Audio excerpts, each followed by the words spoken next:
third commonly used for blast chiller is to prepare sauce.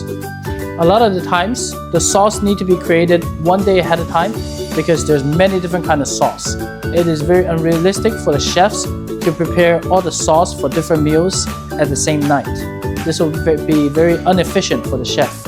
So what they would do is they would prepare the sauce one day before the actual serving day, and then they would put it inside of a blast chiller to reduce the temperature and put it inside of a freezer. And at the day when they need to serve, they would simply bring out the sauce and reheat it to be served.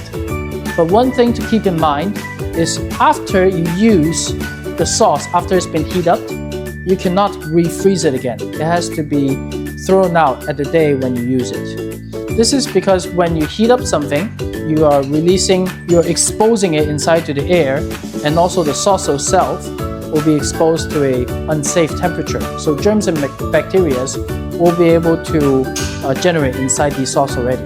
So after you bring it out, don't freeze it back again. This goes to all the products that's been taken out from the freezer to defrost. Once you defrost a product, you cannot bring it back to the freezer again. You cannot bring it back to the cooler or the freezer again.